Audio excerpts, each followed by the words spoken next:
We'll start with the prayers.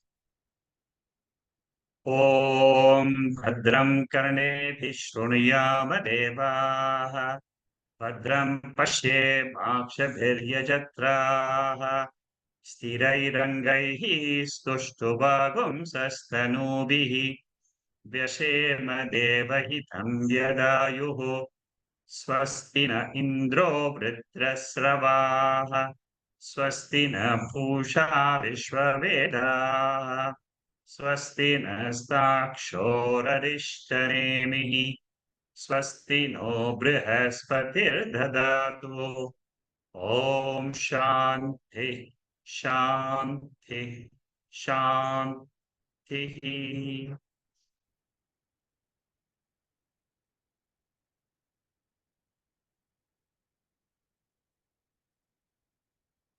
Today happens to be the Guru Purnima day, where we salute and we pray our gratitude to all the Vedantic teachers, starting from Veda Vyasa,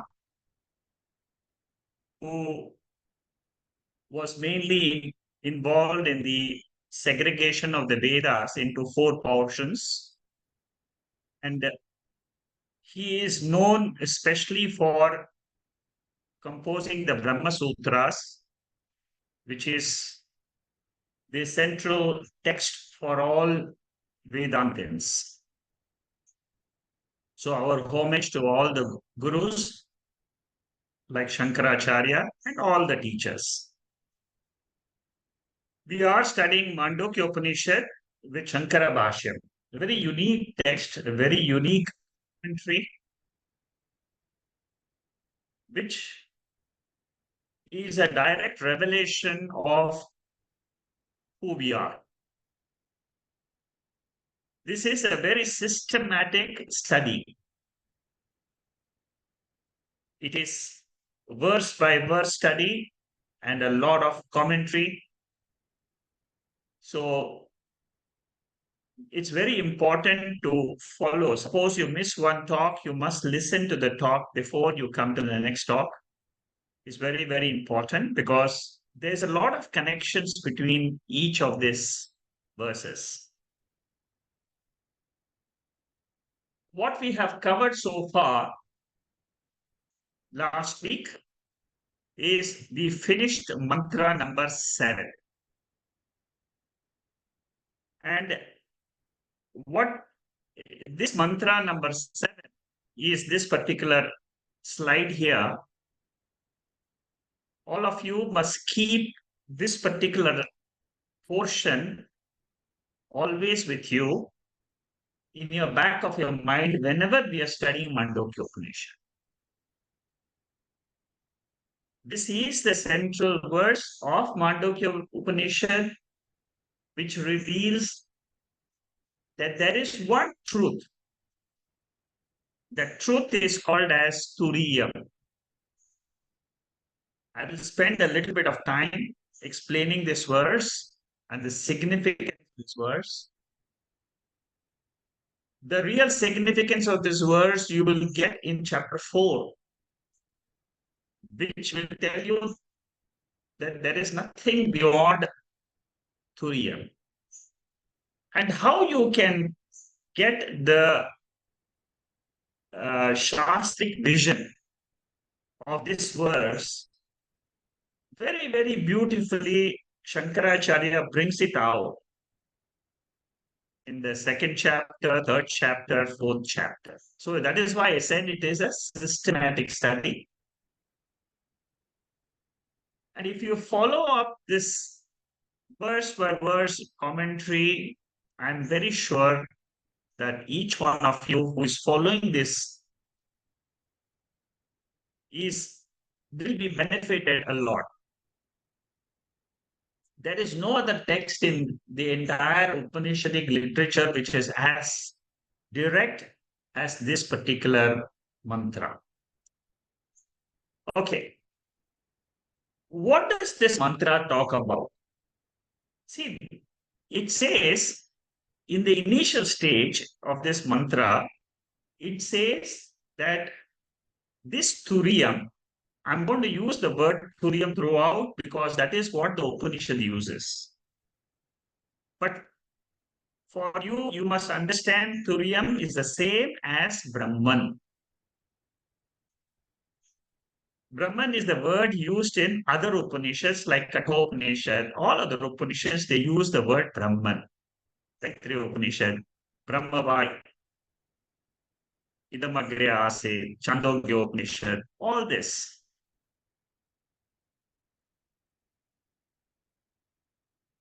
In the vision of the Shastra, there is only one thing in this universe, and that is all alone. I have to understand that my core personality is this Turiya. In this mantra, there are two portions. One, it negates all my experiences,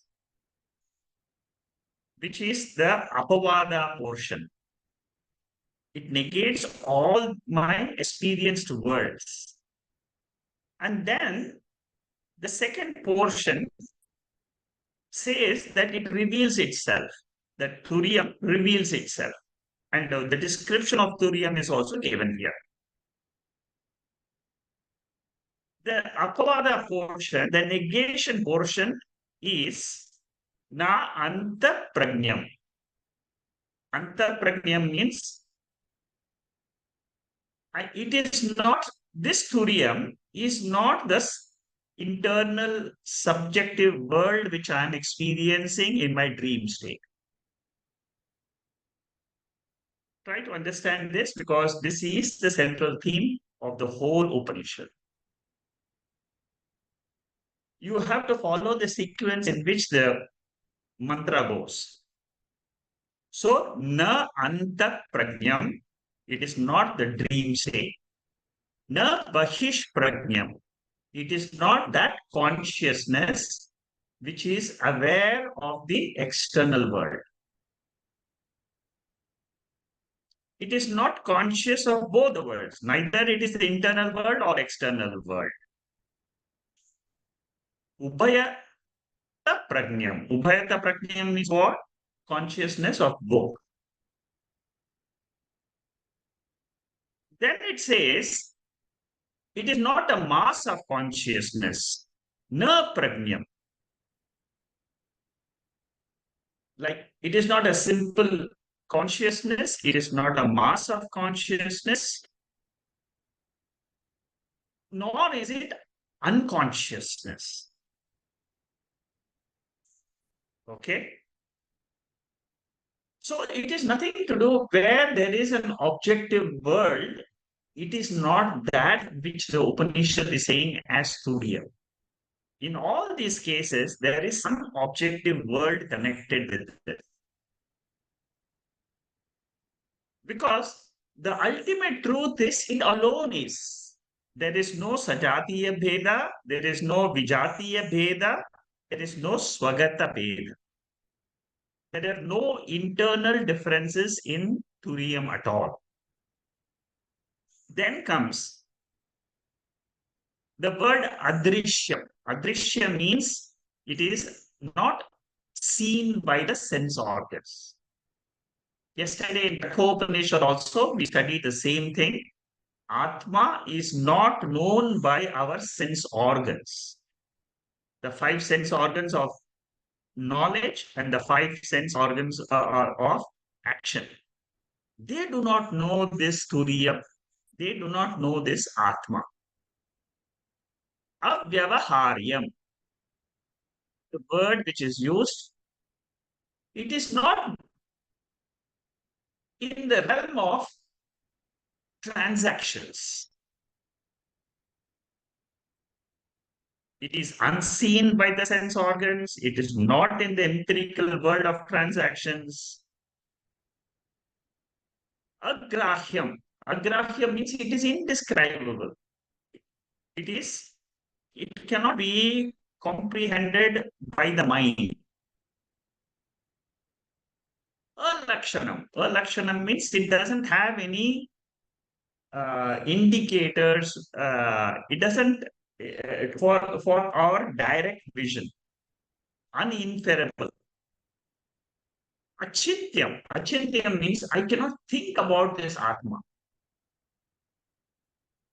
I can't think about this Atma. My mind cannot know this Atma. This sense organs cannot know this Atma. It cannot be grasped by any of our instruments. So this whole thing is negation of all the phenomenal experiences which we have. So far, till now, achintyam, avyavaharyam, agrahyam. Now, after this, it says pratyaya saram. From here onwards, the positive aspect is shown.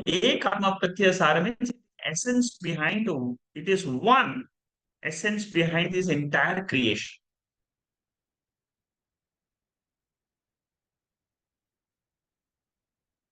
Prapancho upashamam. Very, very important word in this mantra. There is the second, the one full chapter. The second chapter is written on this one word, prapancho upashamam, in which the whole universe is dissolved. Then comes very beautiful words which expresses this turiyam, shantam, shivam, advaitam. All of us can apply this whenever we want to know who am I. We can use this word shantam. Shantam means it's ever at peace. Our mind is extremely turbulent. When we experience our mind, we feel very, very, we feel disturbed. But the seer is always peaceful. The seer, this entire universe is Shantam. That experiencer, that consciousness principle, the ultimate principle is Shantam. Shivam. Shivam means it is auspicious, very divine, because it is based on this entire creation comes and goes. Because you should know why is it auspicious. It is a divine principle. It is godly. It is the definition of God. God cannot be defined, but this is the way the Upanishads, the Shastras, they try to tell us what is the nature of Advaitam. Chapter 3 of Mandukya Upanishad is an elaboration on this word Advaita. There is no duality in it. That is why I said in that Turiyam, there is nothing else except itself. This is the way the Upanishad describes that higher state of all of us. Normally, we understand I am the body and mind, but beyond that, like how Nachiketa asked Lord Yama, is there anything which is beyond time? Is there anything which is beyond cause and effect? Same thing which Nachiketa was taught as etat vaitat. This is what you wanted to know. This is what you wanted to know. That is the portion we are studying in Kathopanishad on Saturdays. And now here we are studying the seventh mantra. They are exactly the same entity, which is the Turiyam, which is described in all the Upanishads. This is the Atma, Sa Atma, Sa Vigneyaha.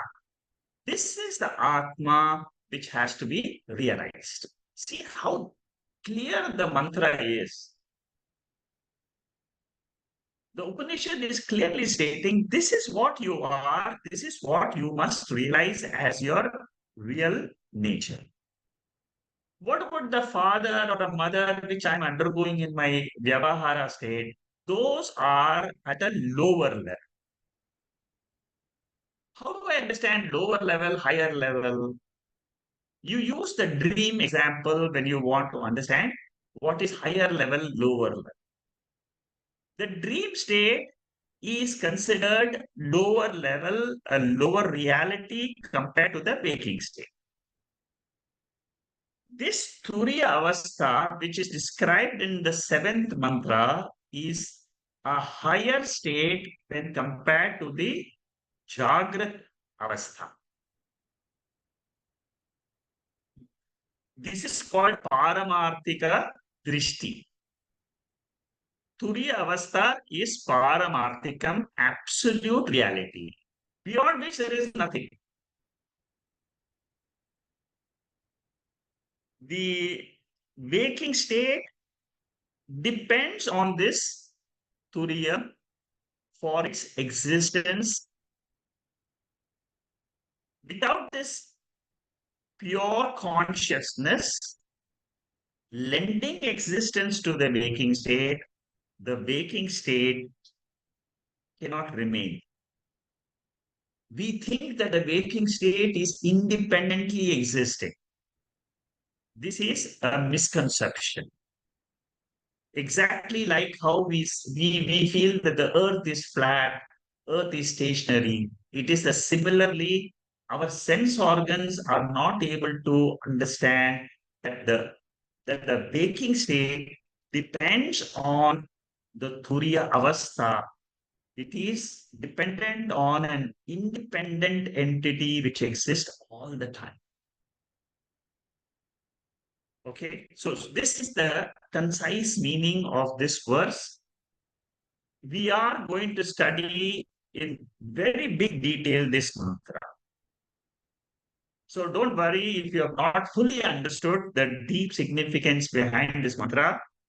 But every time when we are studying Mandukya Upanishad, from now on, you must keep this as the ultimate thing to realize. It will take time. It does take time because we are not used, our intellect is always used to think about cause and effect. The orientation of the intellect is always, hey, what is the cause of this? What is the effect? I'm seeing this, but what is the cause? I'm seeing the child.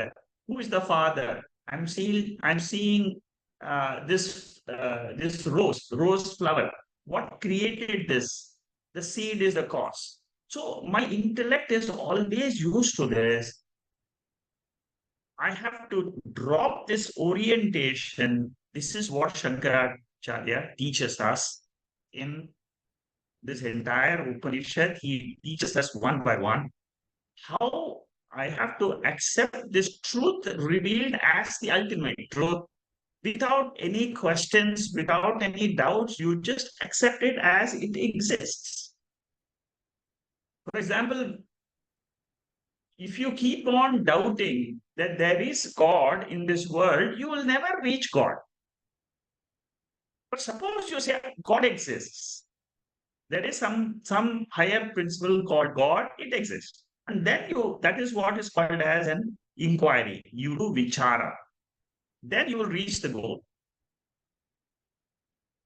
Okay, so far is about this particular mantra. I will now go to the Karikas. There are 9 verses as a direct explanation of this mantra so that we can understand a little bit deeper what this one mantra is talking about. Of course, in the other chapter, we are going to study more deeper. Gaudapada Acharya explains this one verse in 9 verses. We'll see one by one. All these verses, they use logic. They will slowly give us the logic of accepting this Turiyam Our mind, our intellect has to just follow. So try to understand the logic behind each of this. At the end of each karika, you try to say, summarize. Oh, this is what this particular verse is saying about Turiyam. This is what this verse is talking about Turiyam, and so on. Nivritte sarvadukhanam Nivritte sarvadukhanam Ishana prabhuravyayah Ishana prabhuravyayah Advaita sarvabhavanam Advaita sarvabhavanam Devasturyo vibhuh smrutaha Devasturyo vibhuh smrutaha. So this verse tells us, by knowing this Turiyam as my own nature, I will get rid of all sorrows. See, now you can understand how Lord Krishna in the second chapter teaches this Atma Tattvam, the same Turiya Tattvam to Arjuna, because he knew that that is the medicine which is required for samsara. Miseries means samsara. In the Vyavaharika world, there is always sorrow because it is temporary, it is anitya. Everything is changing. But what is Turiyam? Turiyam is changeless, it is self-effulgent, it is all-pervading, it is one, and there is nothing else except Turiyam in Turiyam. See, so many things are given in this one verse because this is the commentary on the seven. So Gaudapada is trying to package everything into 9 verses to make us understand what is this Turiyam. And what happens if we know the Turiyam? The benefit of knowing Turiyam is what? I will end all my sorrow. Why? Because if I understand, okay, suppose, for example, your intellect is very sharp and you understand, then what will happen to you? How will you look at the world? You will look at the world, the waking world, exactly like how you treat the dream world. Again and again, Shankaracharya says this particular truth in this entire Mandukya Upanishad. Again and again, he tells us, you stand on Turiyam and then look at your Jagrat world. And when you stand on Turiyam, you should follow all the steps which are given here. Your intellect must say, I alone exist as pure consciousness. This is my higher state. And in the Vyavahara, what happens? There are so many things which are there, which are transaction oriented, that whenever you come to Vyavahara, whenever you come to the Jagrat Avastha, you should note that there is a law of karma which is applicable. At Turiyam level, there is no karma. There is no law of karma at all. There is no actions. There is no result of actions. This is the way to understand this Turiyam as we go by. Atra means, with reference to the teaching of the seventh matra, this is the meaning of the Bhashyam. That verse which is there, this is broken up in this way. So this sloka, seventh sloka, is broken up into 9 karikas, into 9 uh, 9 verses for commentary. Sarva dukkhana nivritehe. This turiyam is free from all problems and pains in life. Why do we say that?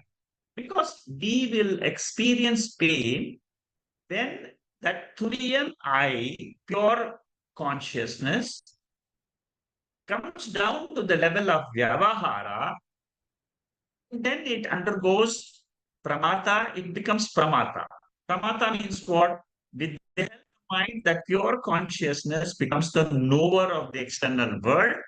The prameya means it is the world of objects and beings. The interaction between them will always be full of sorrow because it is anitya. It is it is not permanent. It is always flowing. Whatever is not permanent is responsible for dukkha. For example, birth. Birth is always accompanied with death. Maybe after 100 years, but 100 years in the eternity, what is 100 years? It's like a few seconds. Like your dream. Your dream world is only 90 seconds according to scientists. 90 seconds is nothing. But then we experience so many things in our dream. Turiyam is pramatru prameya.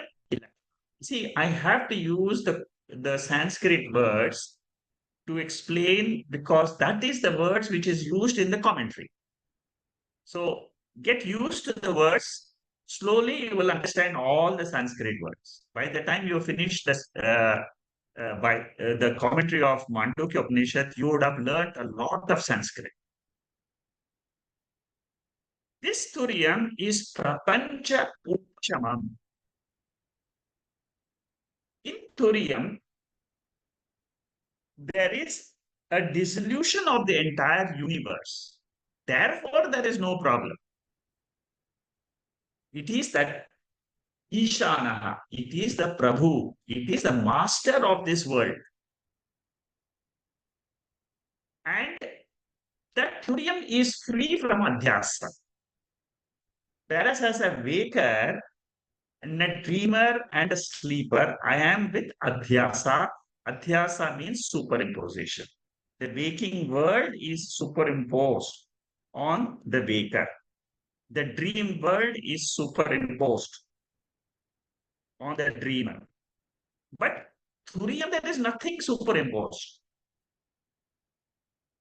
Adhisthana rupatva, turiyam is free. Why do we say there is no misery in turiyam?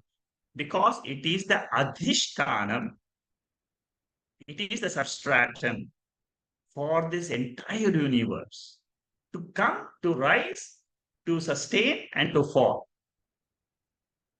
So your intellect should be able to slowly understand that our experiences in the waking world are because you are standing on Sakshi Turiyam and trying to understand what is this waking. Nahi adhyasya gunaha doshena. That means there is no dosha, there is no deficiency in Turiyam because there is no adhyasa in Turiyam. Who has adhyasa? That is why Shankaracharya writes Adhyasa Bashyam. Adhyasa means it is a superimposition. The entire waking world is superimposed on the waker. But in Turiyam, there is no adhyasa, it independently existing principle. Sarva bhavana mithyata. When compared to Turiyam, which is Satyam, which is absolute truth, the entire dream world, waking world, and the sleep world is called as mithya. Try to get the word mithya. The definition of mithya, you must keep it very clearly in your mind. Mithya doesn't mean tucham. Tucha means in Sanskrit, it is non-existent. So, means it is experienceable, but not real. Try to get this very, very important word in the whole Advaita principle. This word mithya is extremely important. All the bhavas, sarva bhavanam. For example, I say I am a baker. That is a bhava. It's a notion in my mind. I am a baker. I am a dreamer. I am a sleeper. All these three notions, according to Shankaracharya, he says it is mithya. But then what is satyam? Mithya cannot exist without satyam. Satyam is turiyam. Chaturtha manyante. Actually speaking, turiyam is not the fourth state. It is considered as fourth state only because of the three mithya states. See, when we say that reflection in my mirror, in the mirror, that is what going to be explained further.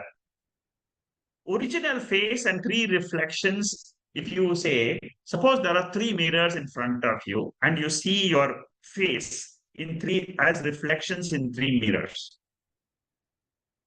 you will not count 1, 2, 3, 4 as four persons who are existing. You will say one face is seen in three mirrors. Similarly, it is one consciousness which is in all the jivas. Very difficult to grasp this truth, but this is the way we have to understand. Only one consciousness is there. Ekam eva advitiyam brahma. Mandukya Upanishad very clearly says that. One pure consciousness is appearing as many. There are not many jivas according to the Vedantic vision. There is only one Ek Atma. Jivatmas are only appearances, but the truth is there is only Ek Atma, which is Turiya Atma or Paramatma. For example, do you say that waker and dreamer are two personalities? No. It is one waker who appears as the dreamer, who appears as gone to sleep. From the waker angle, you will say it is just one ekam. There is no dreamer or sleeper. But when you understand I am the pure consciousness, turiyam, in which there is nothing except itself, then you will say the waker is a superposition. Exactly like dreamer and waker, you say the sturium is of a higher nature. Is there duality between waker and dreamer and sleeper? There is no duality. There is only non-duality. So similarly, from the Turium angle, it is non-dual. That is why we say it is Advaita. This word uniqueness, what is this mithya? It is a unique word invented by Advaitins based on our experiences. See, Turium by itself is pure consciousness. It doesn't fall in the realm of experience at all. The world cannot exist without that Turium. I have to reveal the Turium. So to reveal the Turium, I have to say this entire experience of the Jagrat world is mithya compared to that Turium. So based on this mithyatvam, I can say that the world which I'm experiencing is not there in Turiya. In our normal worldly parlance, we have to go through the world as if it is very, very real. We can say mithya is there, or we can say mithya is not there. How? Mithya is there, we will say, because it is experienced. I am a waker, I am a dreamer. For example, it is experienced by me. Sleep is experienced by me. I cannot negate the whole experience and say that it is not there. That is the difference between tuchha, not non-existent, and mithya. Mithya means it is experienceable, it's not real. Tuchha means it is non-existence and not real. Try to point very clearly. So, based on our experiences, we have to say our experiences are mithya. Our whole life is mithya, but the truth is satya. That satyam is ekam consciousness, one consciousness. We cannot say this mithya doesn't exist. It's not there, we cannot say, because it is only an appearance. We say it is not there because factually it is not there. It was an appearance, but factually it is not there. Example, dream. Whenever you try to understand waking state, always use the dream example. Is the dream existing? Is it factual? No. It was there in that particular avastha, in that state. Similarly, waking is also, it is experienced while we are in this avastha. But when you rise to the waker level, the dreamer, that whole dream prapancha is not factual for a waker. Similarly, when you rise to the higher level of Atma, pure consciousness, then what happens to the waking world? It is mithya.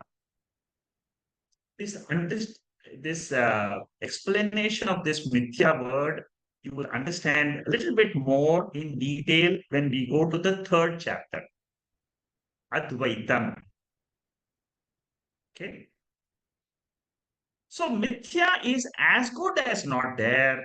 We don't have to take it into account. Therefore, we can say it is Advaita.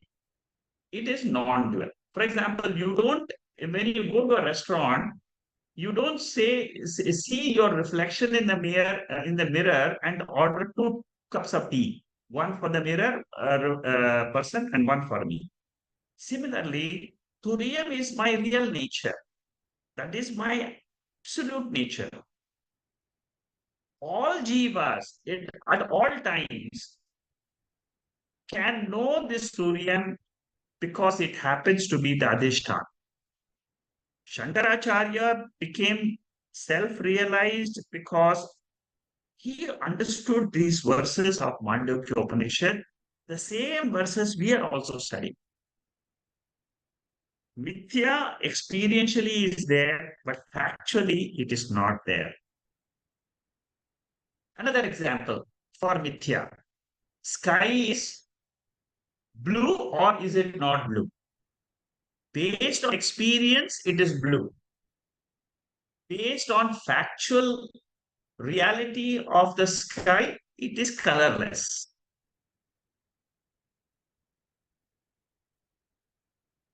In Bhagavad Gita, there are 2 verses, very important verses, and Shankaracharya is going to repeat these verses about 20 times in this Mandukya Karikas. The whole, up to chapter number 4, about 20-25 times, he brings these 2 verses.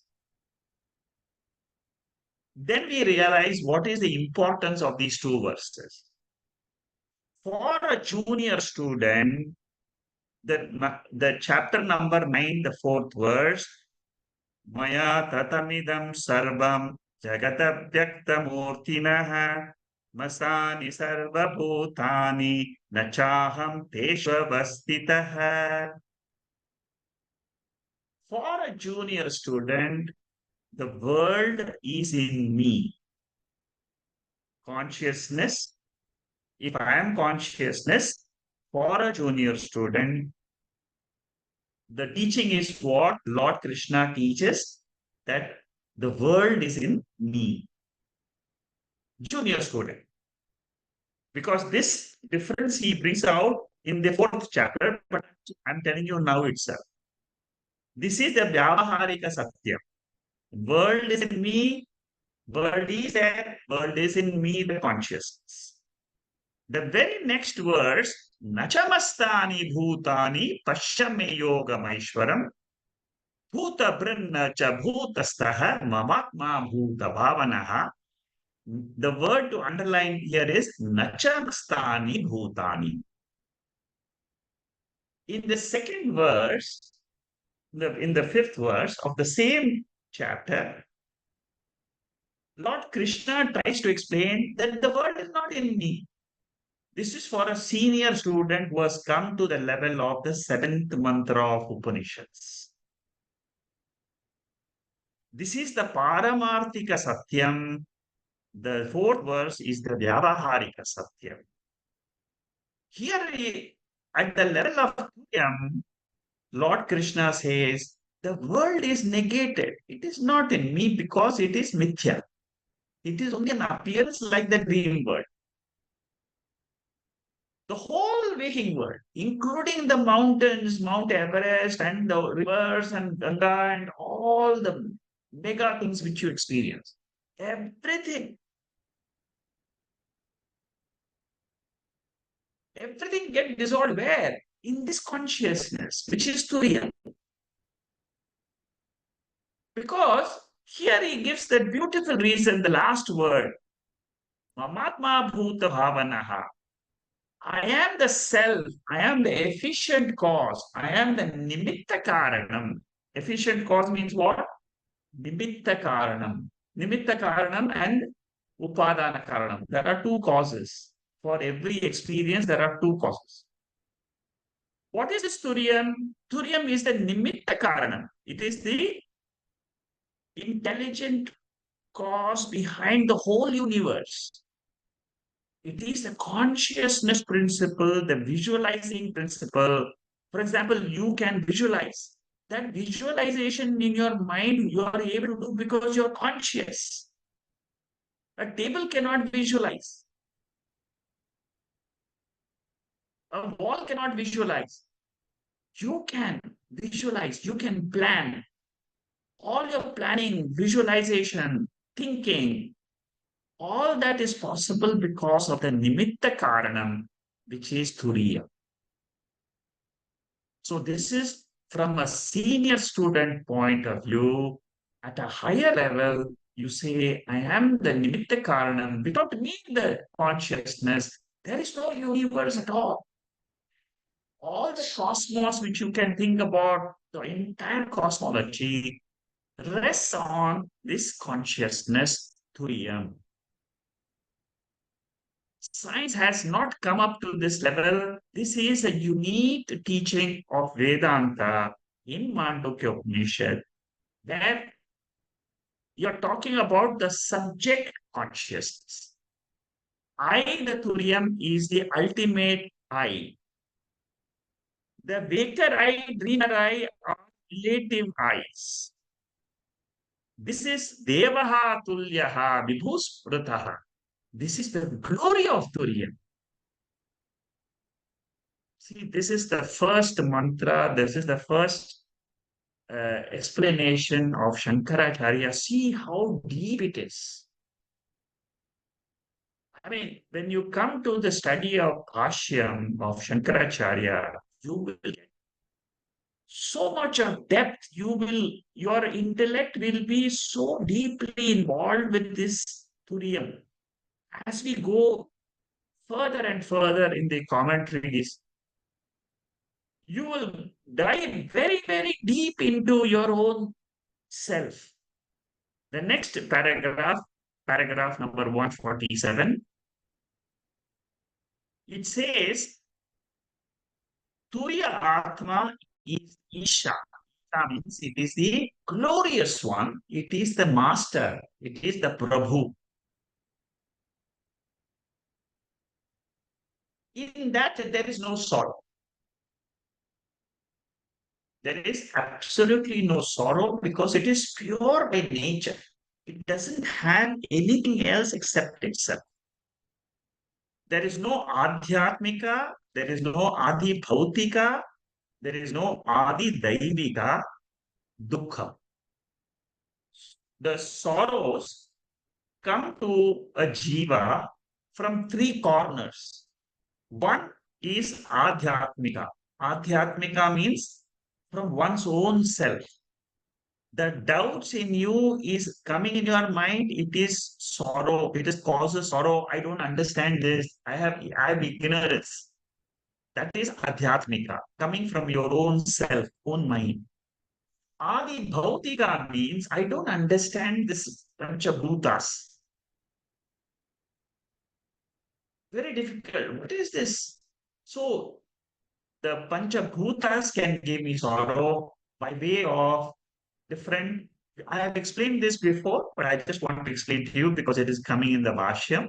Adi Bhautika sorrow is in the form of rain.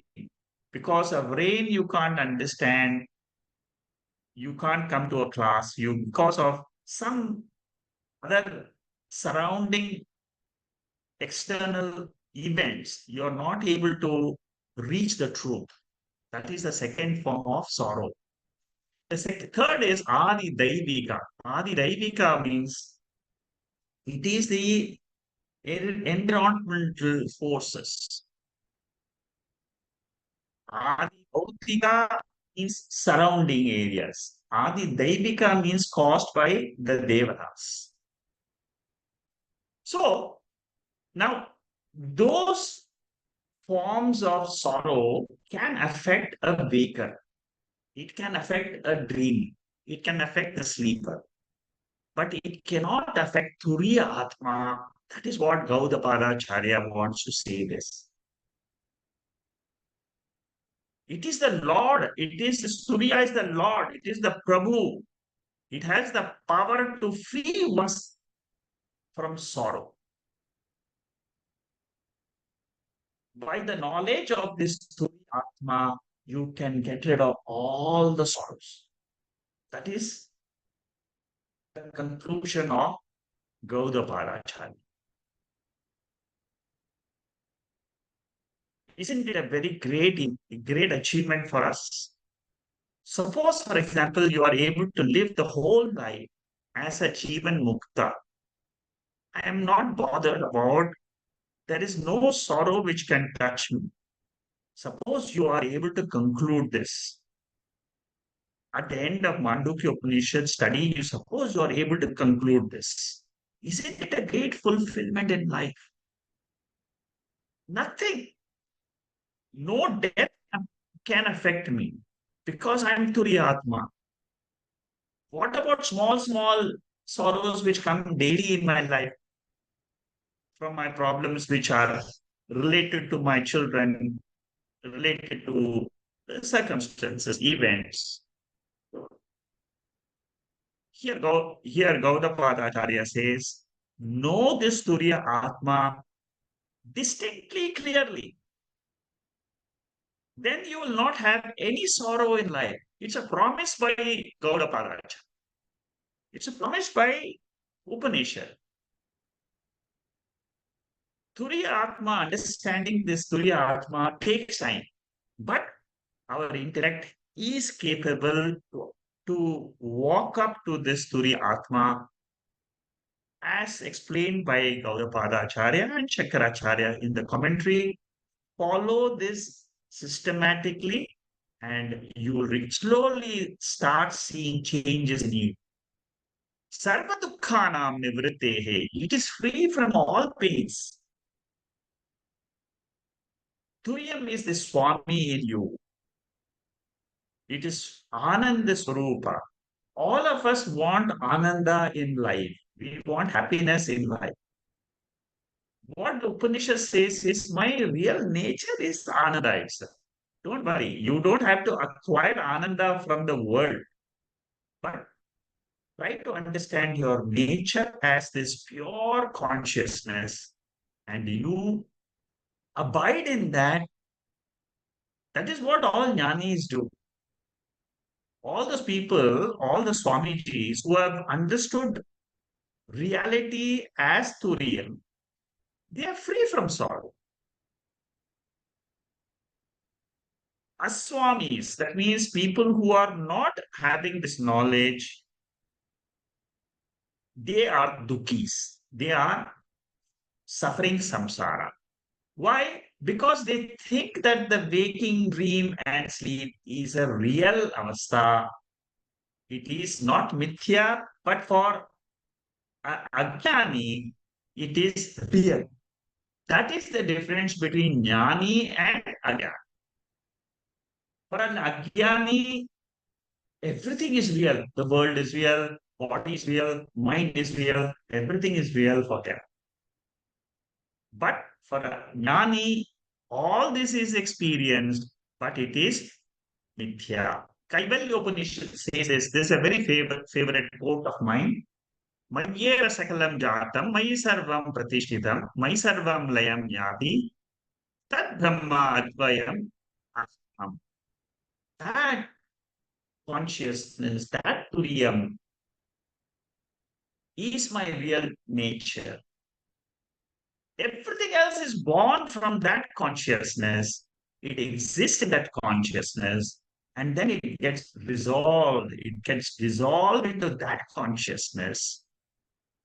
That consciousness is Turiyam, non-dual, Advaitam, Brahma. Now you can understand this word much better because of the knowledge of the seventh mantra. The waking state dissolves in consciousness. Dream state dissolves in consciousness. Sleep state dissolves in consciousness. That consciousness doesn't have the pains and the sorrows of Vishwa, Taijasa, Prajna, which is the Lakshanam for pain. Lakshana means it is indicator of the pain which we are suffering. The third pada is supposed to be the cause. Potential pain is there in our sleep state because everything is resolved into one mass of consciousness. This is the way, this is the drishti, this is the vision of Shastra. This is the Paramarthika drishti. Whenever we say Shastric vision, try to understand it's the higher state, which we normally will never know. But knowing this, my sorrow will be gone.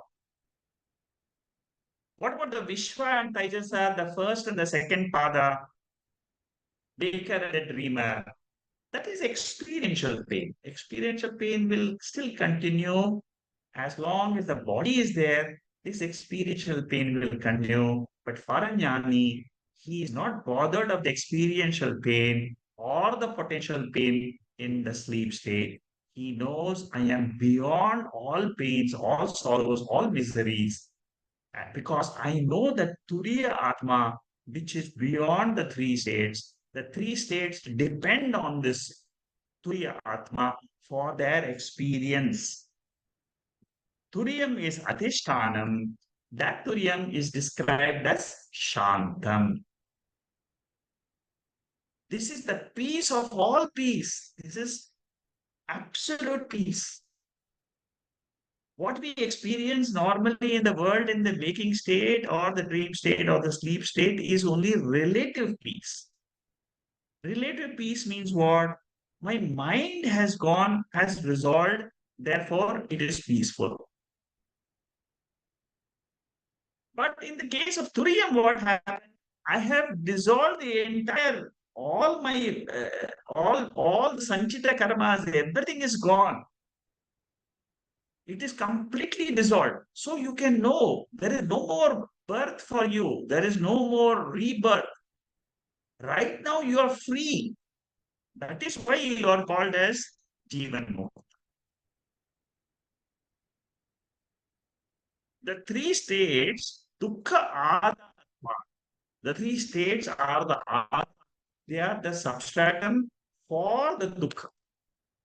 But now you are gone beyond the Adharam, beyond the support where these pains come to us. You are transcended to the higher nature of Turiam. This Turiam is free from problems of samsara. It is Prabhu. It is Prabhu means it is a master which is capable of freeing you from all problems in life. That is what is Turiya, the nature of Turiya. See how deep Gaudapada Charya explains these verses so that we also can understand there is so much of depth in us. Shankaracharya asked this question, how Turiyam is capable of making one free from problems? How Turiyam is able to remove this sorrow? Tatvijnana nimittatva dukkha nivriti. When Turiyam is not known, if it is unknown, then it is a cause of problem. It's a cause of samsara.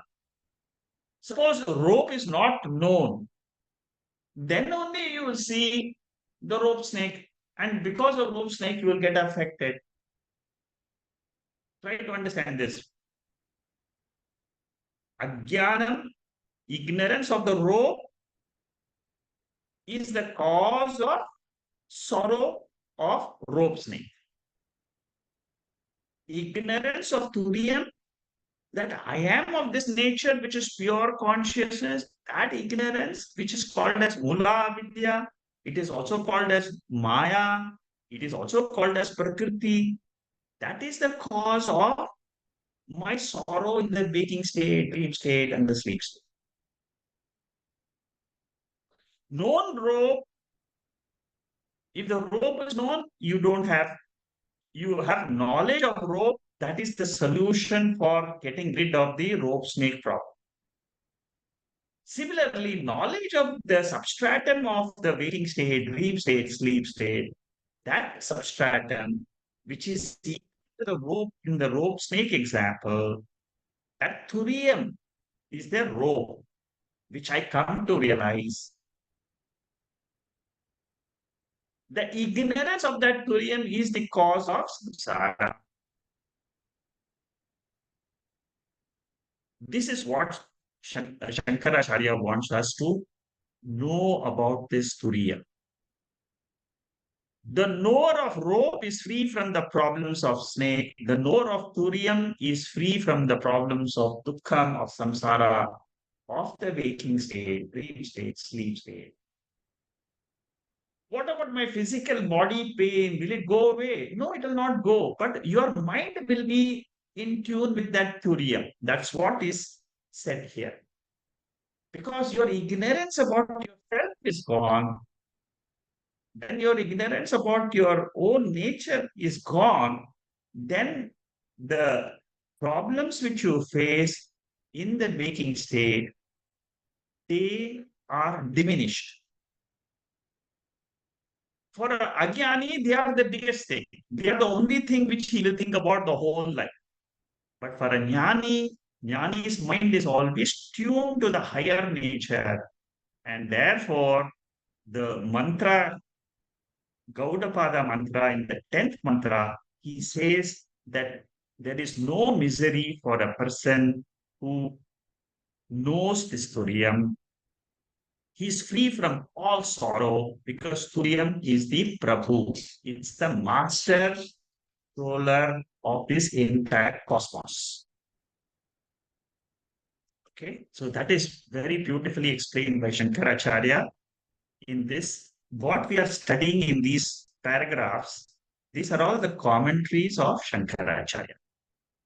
So Shankaracharya takes pains to explain to us, if we go through this Shankara Bhashyam, Vedanta will be absolutely crystal clear. And Vedanta, the scriptures tell us, only when it is Atma or Turiam is crystal clear, your sorrow will go. And these commentaries explain to us how I can know that pure art. Okay, the next paragraph, 148. We are still in the same Karika number 10. a little bit more deeper knowledge of this Turiya. Throughout Mandukya, we are studying Turiya Atma. And it is a slow process of the intellect going one step ahead, one step ahead, one step ahead, one step ahead. By the time you come to the fourth chapter, your intellect has come has dived so deep. You will say that there is nothing except Turiya Atma. You will come back in the opposite way. Say there is only Turiya.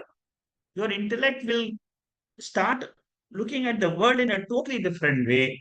That is the drishti. That is the Shastrik drishti. That is the Paramarthika drishti, which we are all trying to gather. In this next paragraph, I will probably may not have time to complete this, but I will start. Here he says that this Turiya Atma never gives its nature away. It is always Turiya.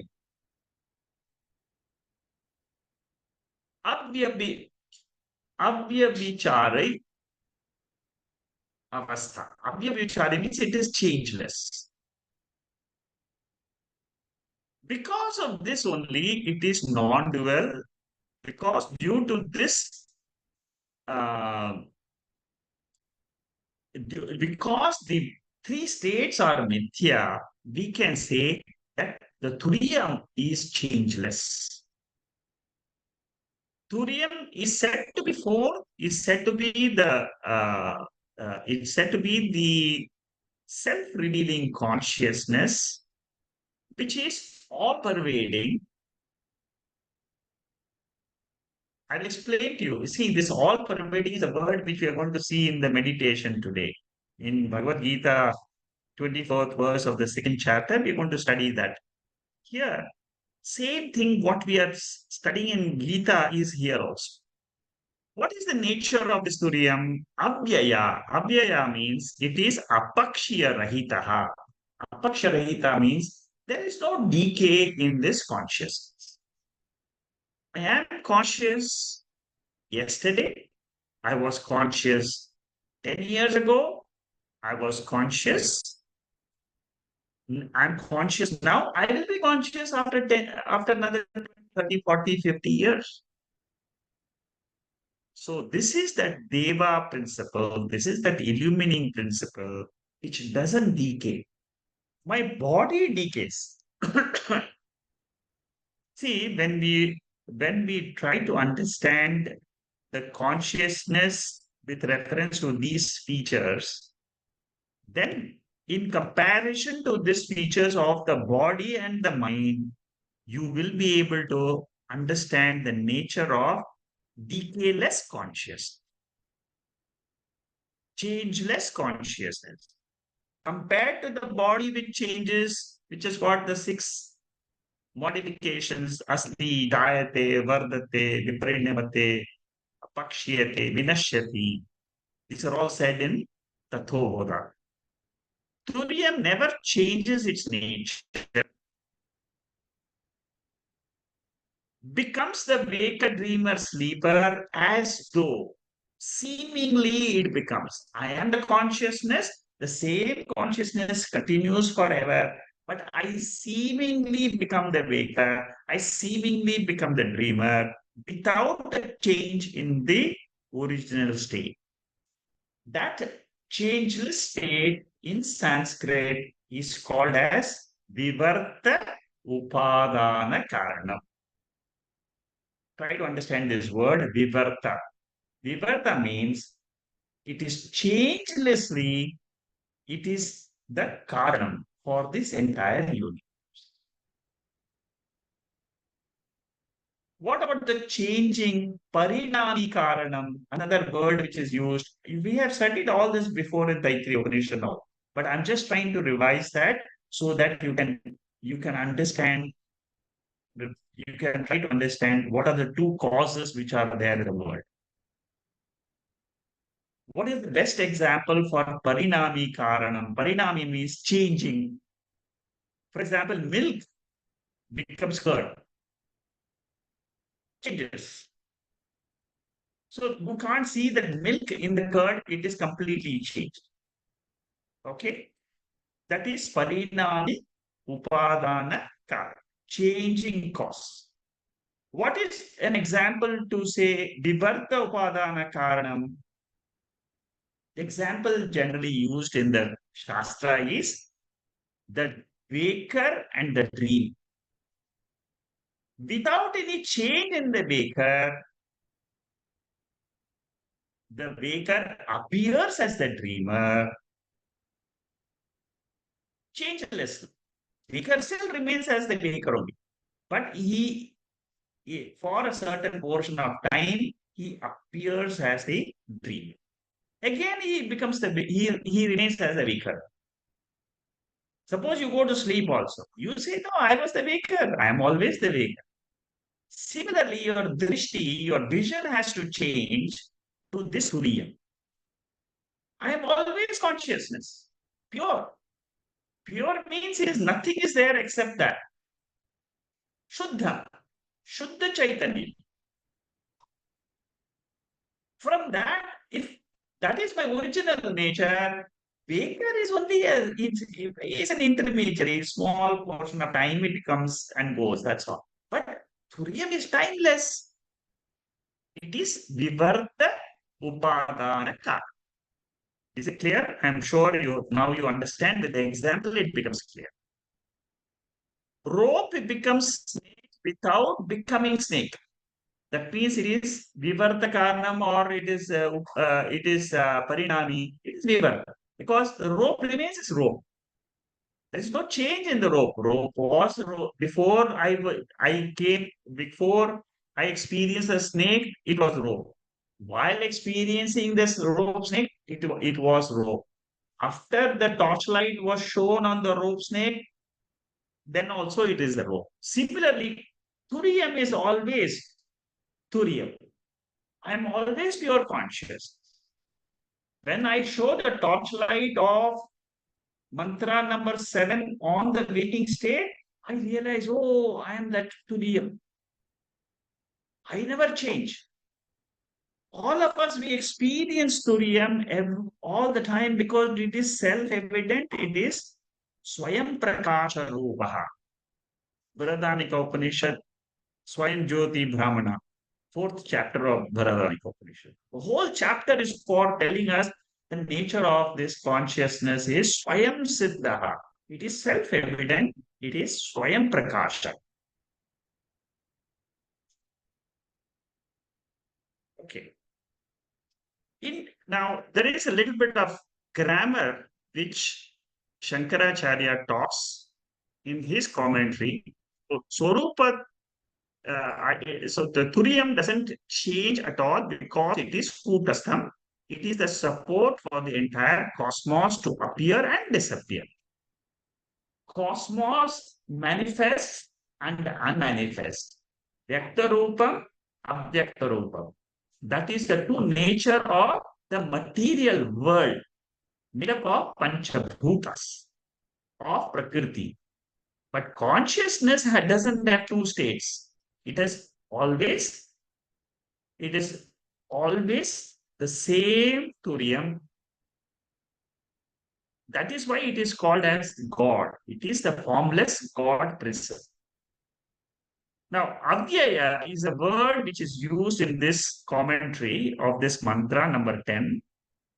What Shankaracharya talks about is this in Sanskrit, Avyayam is indeclinable words. In Sanskrit, for those who know Sanskrit, Avyayam is indeclinable. It does not change with the gender, either male or female. It doesn't change with the number, singular or plural.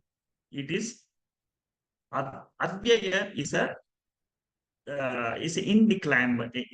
indeclinable word. Like Namaha, it is the same in all the genders. Na vyabicharati iti avat. Why this Turiyam doesn't undergo any change? Because it is non-dual in Swarupam. It is non-changing. It is, Turiyam has no time or space to bring about change. So in Turiyam, there is no time. I'm sure all of you can realize your nature as Turiyam because we all experience this in our sleep state. In sleep state, we don't have time or space. But who exists? Turiyam is there. Turiyam is a Sakshi principle, which is telling me there is no cosmos, there is no work, there is no cosmos at all. Forget about your family and all that. It is temporary vision given to all for the law of karma. The temporary vision is given in the waking state, but then it is taken out in the ultimate in the Turiya Avastha. It is not there. There is no Karanam and there is no Karya in the Turiya state. Karanam is the sleep state. Karyam means effect, the product. Karanam is the cause. The first pada and the second pada is the effect, the product. As long as you are in the vyavahara means dream, sleep, and waking. That is called as vyavahara. So cause and effect is available in the vyavahara. It is not available in Turiyam. Okay. Now this is a revision of the 10th mantra. So I will take up this revision next week. I will stop here. You see, I have got some revision slides, which we will take up next week. You see, in one session, I'm just able to take one karika. But if you understand each of these karikas, become very easy. Now, so much of knowledge you have got about your nature as Surya. Okay. Next week, we will start with the revision of the 10th mantra, and then we will go to the 11th. Okay. So it will be a good revision because I have said so much in the session today. Okay, so I'll do this revision next week and then we'll move on to the 11th one. Okay. Om Purnamada Purnamidam Purnat Purnamudachade Purnasya Purnamataya Purnameva Vasishyade. Om Shanti Shanti Shanti.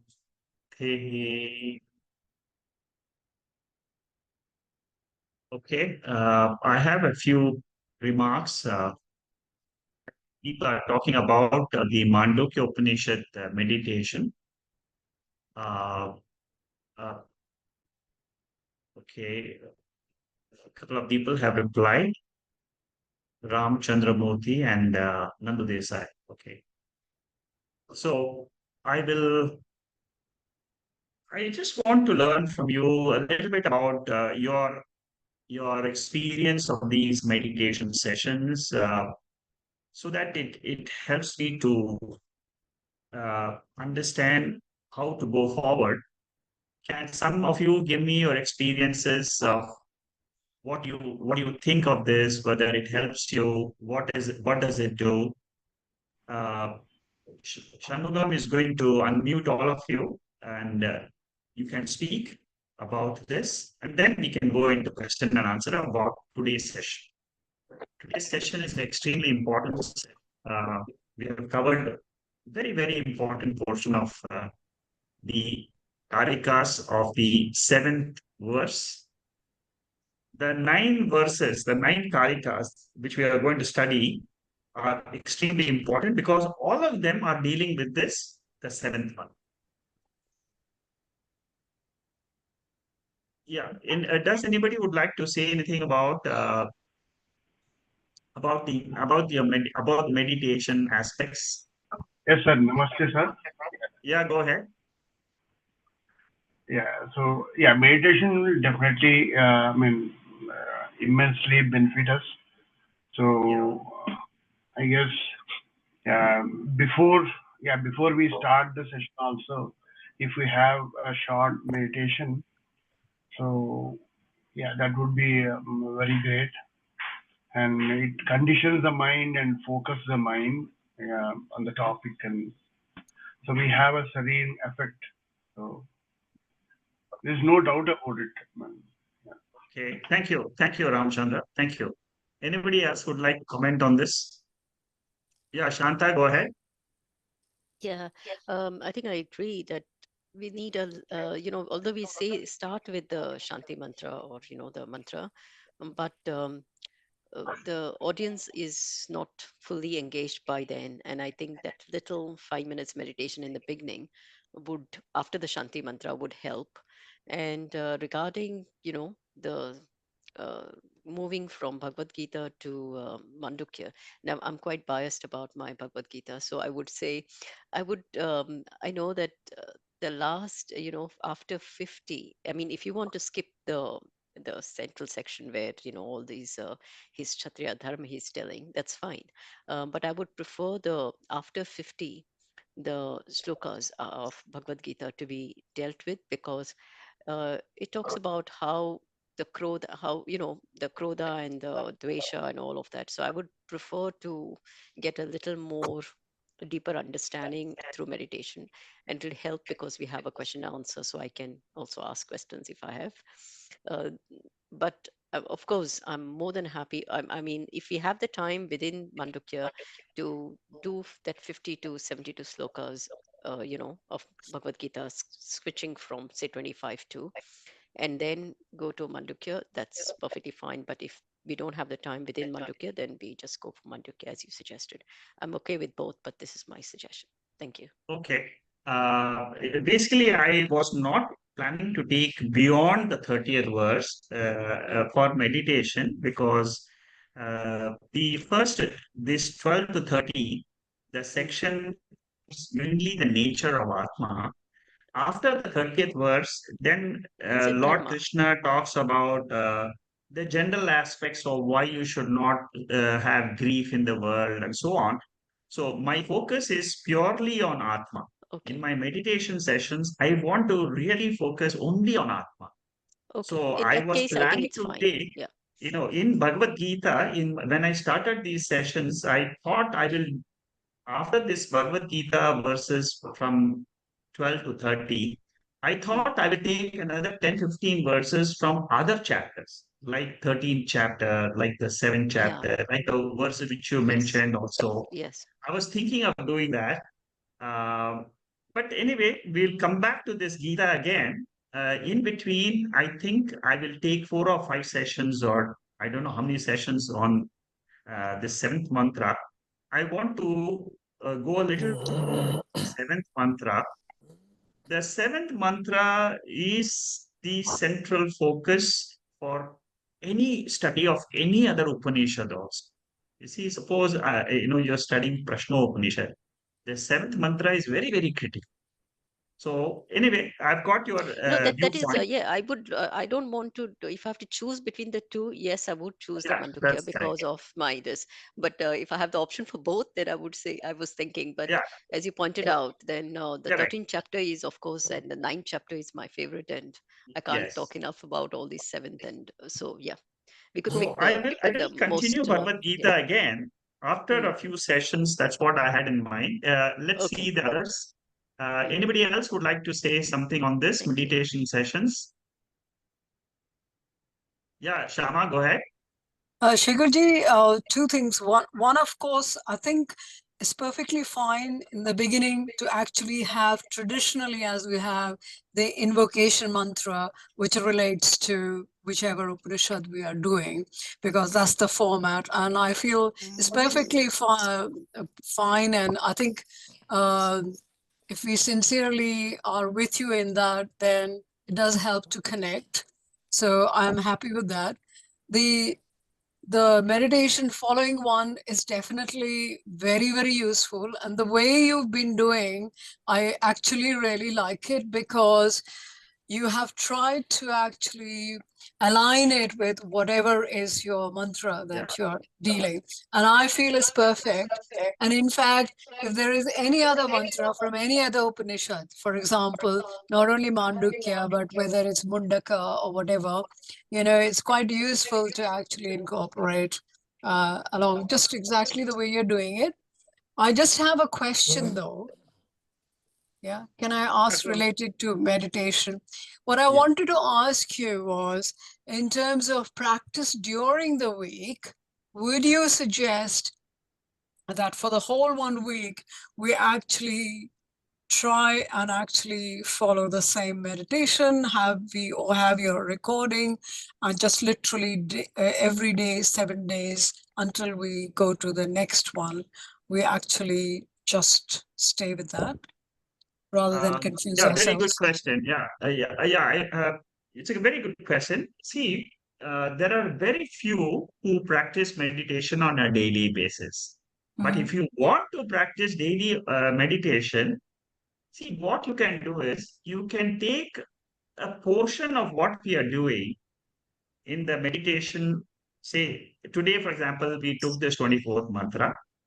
You can continue the meditation on the same 24th mantra for entire 1 week, because I'm covering is extremely, extremely important. Yeah. And you can look at doing the same meditation, take one word, like, for example, there are 4 or 5 words. In your own mind, try to contemplate on this verse of Bhagavad Gita. Yeah. You Also, can just today itself, for example, in every talk that you do, there is like the 9th chapter, 4th and the 5th verse you have added. Correct. So you can take that also. So for me, that is really, I made a note of it, and I was thinking, in order to contemplate on the verse 7, which is what I would love to do, I will actually use the verses that you have alluded to, not only just the one meditation, Bhagavad Gita one, but everything which is to the same point, so that it... Good. You can take that. So subconsciously, it will just reinforce rather than it dissipates, because there's like a little curve, you reach the maximum, and then over the 1 week till again, it all declines. And I'm thinking, no, I want to use like a dose curve, where you have the dose today, and then you actually maintain it at a plateau level and then go to the next one. The chapter 9, verse number 4 and 5 are very, very beautiful verses for meditation. What you can do is just practice on the 4th verse first for a week. Yeah. Don't look at the 5th verse. Just look at the 4th verse. Oh, I see. And say that 1 week I'm going to say the world is in me. The world is in me the consciousness. World is in me the consciousness. Practice for 1 full week. You can even practice for 1 full month if you want on this one verse of Bhagavad Gita. Even for Shanta, this will be very useful to you because you're attached to the Bhagavad Gita. These 2 verses, the first verse is for a junior student, where you say the world is real, but this real world is existing in this consciousness. Then, once your mind has got used to this, it has got acclimatized to this understanding of the world is in this consciousness. Then use the 5th mantra, which is, this world is not in me at all. I am the pure consciousness without this world also.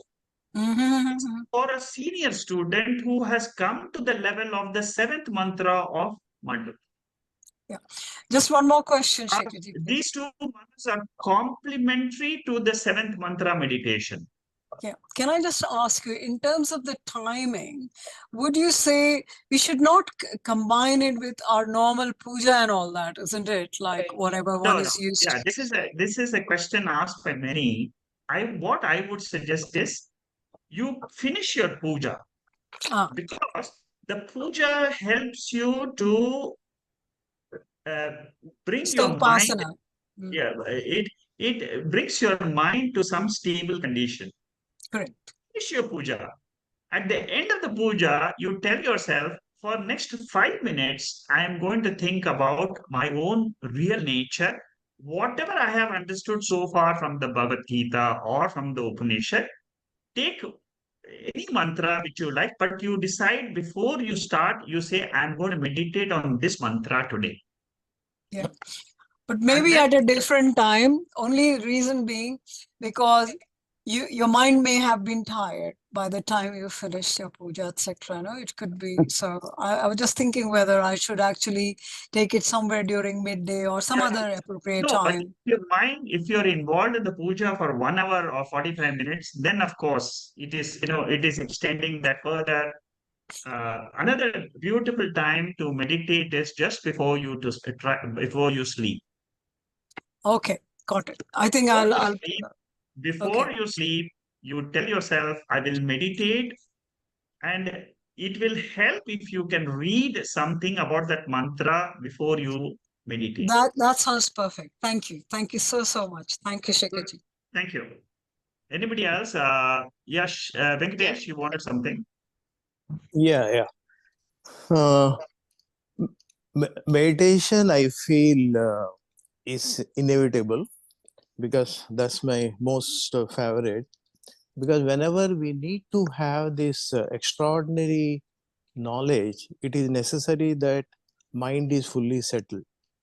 And meditation is the way where we can travel from sound to silence, from finite to infinite. So meditation is a tool actually where we can get this an extraordinary knowledge. And Mandukya Upanishad itself, it says that to reach and attain this highest infinite knowledge, that Jnana Swarupa, consciousness of the Brahman, Om meditation is suggested actually. So meditation is the way to reach to that highest goal. So to me, meditation is inevitable, and everyone of us should practice that. And we can. I mean, it's not necessary that every time it has to be new. We can do the one which is like Nirvana Satakam and all what we have done. They are extraordinary tools for the meditation. One single word itself is enough. Nitya, example, imperishable, and avyaya. All these are the various words which are defined for the consciousness, that itself. Because what we are doing is Vedantic meditation. It is just contemplation. Contemplation is understanding that one particular meaning and getting into that itself. That inquiring into that itself will lead to the meditation. I mean, meditation is must actually to get this extraordinary high-ended knowledge. I mean, that's my personal opinion. Yeah. Thank you. Thank you, Venkatesh. I think other people have said in the chat box, Ganesh Subramanian says that these meditations has helped for him to contemplate on the Bhagavad Gita verses. Bharat also says these are very useful. I take those comments also. Shanta, did you have another point? You are raised Yes. your hand. Yes, I just wanted to mention about these mantras which you mentioned of the ninth chapter 4 and 5. I would say to Shamaji, it's when I was learning some of these chapters by heart, and one of them is 7th chapter. I know I got stuck on the chapter 12 for weeks before I could finally get to Shekharji, and I said, you know what, I'm just not able to cross this mantra because I was not understanding the second part of the mantra. So it does help that you go through each mantra, whichever you like, and really fully understand and absorb it before you go to the next mantra. It's not like you do it for 1 week, or it could be something you understand in 1 week, 1 day, and then you can go to the next mantra. So that is how I have been doing, because I know that 7th chapter 12th mantra I was really stuck for weeks, and I couldn't cross over that. And as far as meditation after prayers, I don't know whether it is right, because I do after prayers morning and evening, that is Sanyakal Puja and Pratakal Puja. I do that 5, 10, 15 minutes, depending on, how busy I am. But before going to sleep, after all my studies of by hearting some mantras and all these things, I do tend to spend 10 minutes of meditation before I actually go to sleep. And that really helps, because your mind, and when you wake up in that same last thought which you have in your mind. So I could probably, even sometimes I wake up by thinking or chanting that mantra which I was meditating on. So Very try it good. out, Thank you. and It's a maybe it'll great help. experience you have had. Time behind this spiritual study. I'm amazed, really amazed. Thank you, Shanta. Thank you. Yeah. Uh, so, so I've heard. Anybody else wants to say something else? I've gone through the chat box remarks also. Um, okay, so let me formulate my own ideas and then I'll take it forward. In today's session, any questions on today's Mandukya? Shekhar-ji. Yeah, go ahead. As far as the meditation sessions are concerned, I think the meditation sessions that you're doing, collating those verses which are relevant to the session actually helps us to establish the knowledge that we absorb during the session. That is very important, so that we don't kind of, it's nice to do meditation differently. Like even Om, you just can chant Om also. That's also meditation. But the way you do actually helps us to sink in our thought for into that session that very day. So that actually helps us to understand the Upanishad and dwell into the concepts of the Upanishad. So that actually lets us to clarify, that meditation is where you are becoming one with that particular session. I think that is one takeaway from me.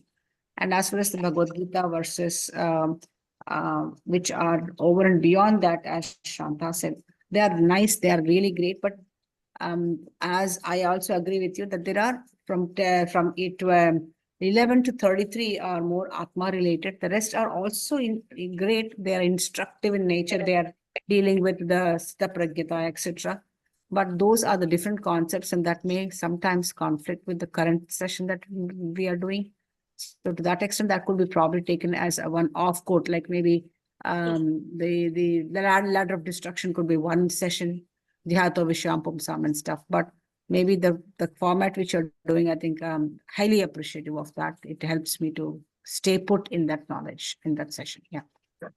Okay, good. Thank you, Vijay. I'm very happy to hear this feedback from most of you on the meditation, because why I started meditation sessions, long term. You see, we are doing almost 150 sessions. We have finished.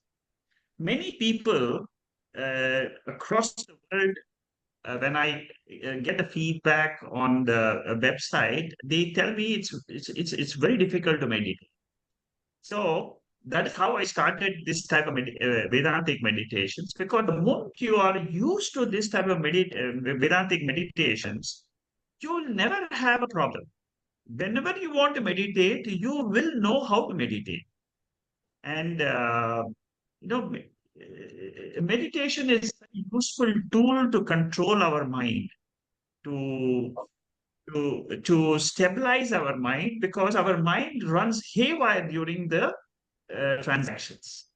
But if you're able to just practice for 5 minutes, I have found immense benefit. And these type of meditations also have a benefit of understanding the scriptures much more deeply. That is the basic reason why I started this, and because of the feedback which I have received, I'm continuing it. And Sumana is saying that this meditation helps her to re-energize and become more efficient. Very good. It's good. The feedback I get on these meditation sessions, not only from this group, but there are a lot of people who write to me on the site who tell me that how they have found this useful. And especially for a beginner who wants to study Vedanta, uh, these type of meditations which are not too long. You see, it is only 5-10 minutes, 5-10 minutes. That's all. It helps you to come into the groove of the study of Vedanta. Nandu, you have something to say?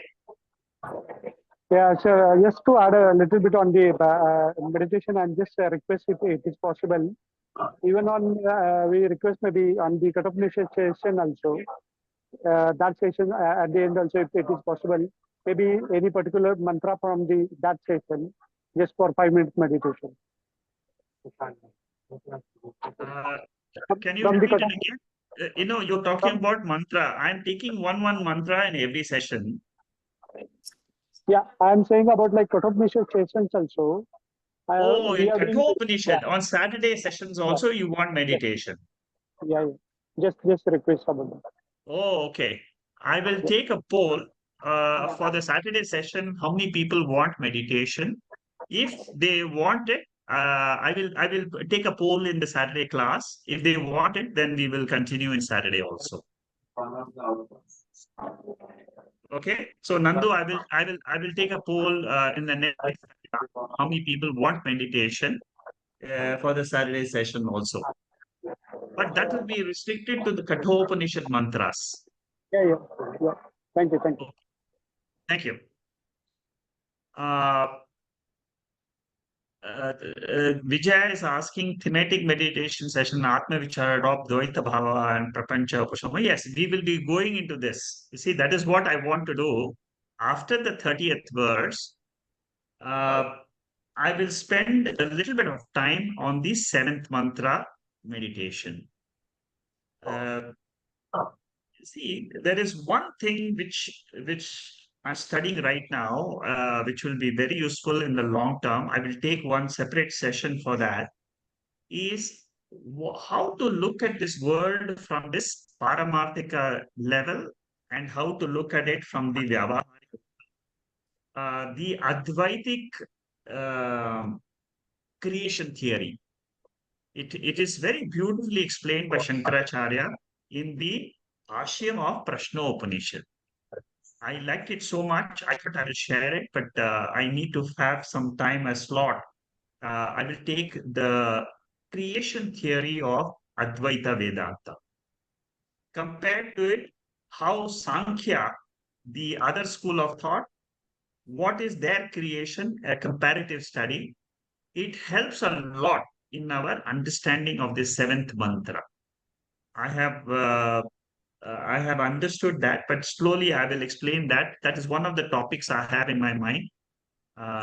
Because the way we understand creation is the vision which we will have at the end of our study of Vedanta. How do I look at this whole creation? There is Prakriti, there is Purusha, this is the way Shankaracharya explains this in Prashno Upanishad. There is a very huge debate in Prashno Upanishad about creation itself. What is the view of Sankhya? What is the view of Vedanta? And Shankaracharya is brilliant. I mean, the commentary is so amazing in that. I thought, anyway, I will have to prepare some notes and so on. It's something which I will add on a little later. Okay, in today's session, do you have any questions?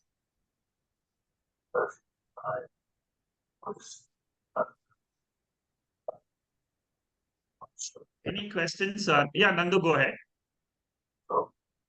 Sir, not having any question, but I would just like to express gratitude towards like today's day, about the auspicious day of like Guru Purnima. That's and correct. That's a beautiful. You see, today is a full moon day. Go outside wherever you are and see the moon and appreciate the moon.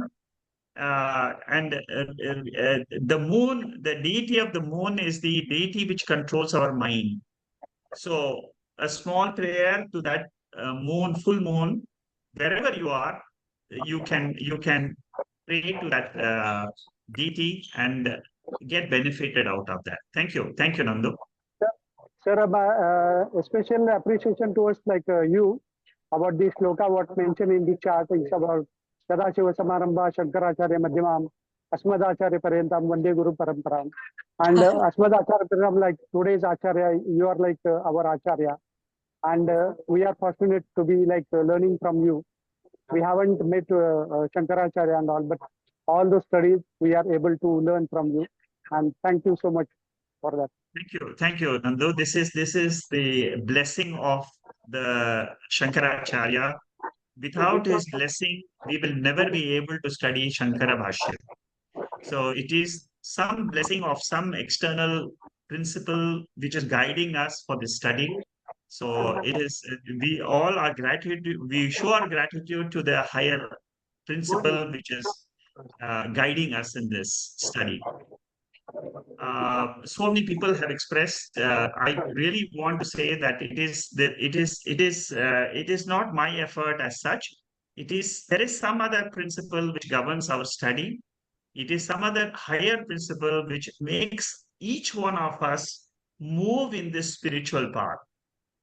We don't have anything which is visible, but it is this higher nature in our own self, which is pushing us to reveal that higher nature, which is there throughout the world. It is, see, Shankaracharya clearly says every Jivatma is this Atma alone. Only thing is, this Atma is covered for us. And the moment we understand Shankaracharya's Bhashyam, it helps us to uncover that nature of ours. We all think that we are this body undergoing this world, undergoing these experiences. It is true. But then there is some higher power in this universe, which is pushing us into the study of Upanishads. And it is my prayer to by which we all try to experience this higher self in us. That is the result of this Guru Purnima. Purnima means it is fulfillment. It is fulfillment which comes to us from our gurus to us. It is a Sanatanam. One of the question asked here is in today's talk. I just saw the question is, what is the difference between Nitya and Sanatana? So I will go to that question to answer that question. Now, Nitya and Sanatana. Nitya means is with reference to time principle. Whenever we say Sanatana, it is more to do with history. It is also related to time only. Both these words related to time only. But when it comes to Nitya, the word Nitya and Anitya both refer to the time principle which our intellect is oriented towards. Nitya is with reference to the world which we experience. Okay. There is nothing Nitya in this world at all. But Upanishad tells us there is something which is Nitya, therefore our attention is turned towards Atma. Sanatana is also a word. Only thing is, it is more, Sanatana means it is related to more historical aspect of, for example, we say it is ancient. The correct translation of word Sanatana is ancient. Nitya means eternal. Eternal with reference to the changeless nature of Atma. Sanatana means it is with reference to the with reference to the cosmic history, the past, the cosmic history. For example, you look at the cosmos, and when you look at the cosmos, you say that there is something which is always there. Sanatana, it never dies. It is imperishable. Mithya is with reference to only time principle. Sanatana is with reference to the entire cosmos. Shekharji, you mentioned something in that talk when you were discussing this. There's something about new. Is Sanatana, does it have the propensity of within the Sanatana, it is actually very creative as a new as well? Something I was just Correct. want to clarify. It is always fresh. Yeah, this Sanatana is what I means wanted to understand. always fresh. It is always, it is fresh. It never decays. See, Sanatana means there is something which is never decaying. This consciousness principle is the one which is always fresh. Yeah. Ever You see, Coming regenerating through itself. ages. Yeah. Coming through Even ages. Yeah. regenerating itself, you know, almost yes, as if. it is always there. It is always fresh. Yeah. It never degenerates. Yeah. Body degenerates, the mind degenerates, the whole cosmos, everything degenerates in the world. That Yeah. is the difference between matter and consciousness. Correct. Beautiful.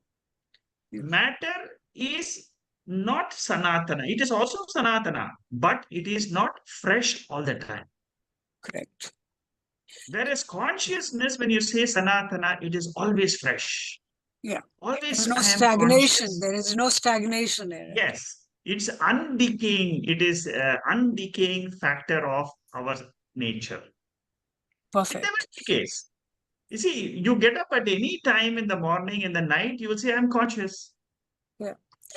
Shikharji, if you will allow me, just on the 7th verse itself, and what inspired me when you were talking about your, you know, what you would be at some point doing the Advaita theory of Shankaracharya. Advaita theory, you said it's Creation, yes. yeah, as to how it would actually, I imagine it like you have the Paramarthik Satyam versus the Vyavaharik Satyam. You almost like dealing it at the same time. But already I feel, you know, if I concentrate on the 7th verse, and I was to literally on a day-to-day basis, I was actually looking at any particular event that has happened during the day and looking at it in the terms of the Vyavaharika reality, and then putting it, reflecting it back into the 7th verse, then I really will know what is the kind of thing. I'm just going to use this as a tool for myself. I know that you have understood the 7th mantra. It is very clear to me from what you are telling It's me. very exciting because it almost feels like, my God, I've got this wonderful tool.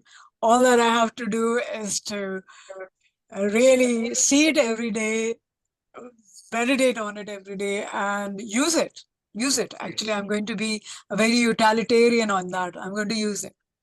Good, very good. And this theory of creation of Shankaracharya is it's really, really very, very useful to understand the Vedantic concept of this Atma in the entire creation. How does it fall? Where does this in creation Atma come into the picture? That is something which I have never heard Shankaracharya talking about it in any other Upanishad in such detail as he does it in Prashna Upanishad in the 6th chapter, the 3rd verse of Prashna Upanishad. Very beautiful section it comes, and I will develop some notes. And basically, he talks about 5 principles by which you should understand creation.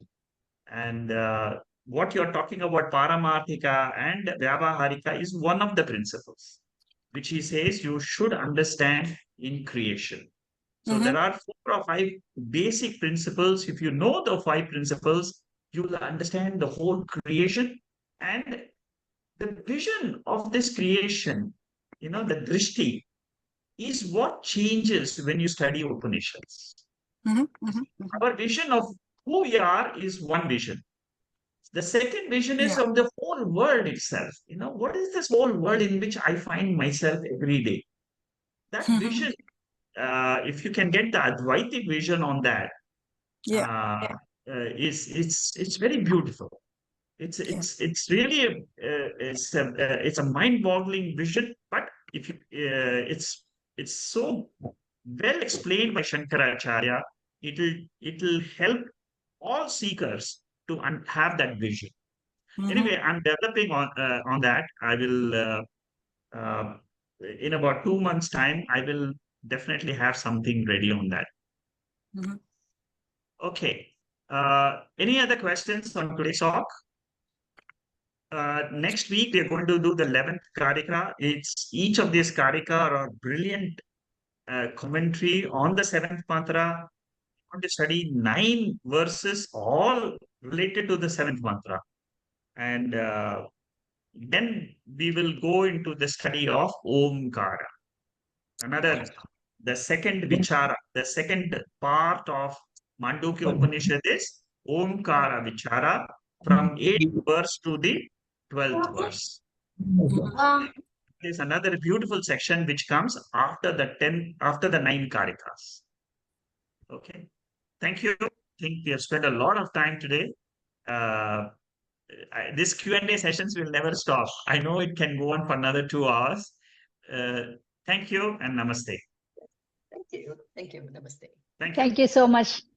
Thank you. Namaste, Pranam Shekharji. Namaste. on this Guru Purnima day, Shekharji. Thank you so Thank much. you so much. Thank you. Pranam, sir. Pranam, sir. Namaste, Guru. Namaste, Guruji. Thank you very much. Namaste, Guruji. Thank you. Thank you, Shekharji. Thank you, Bharat. Thank you.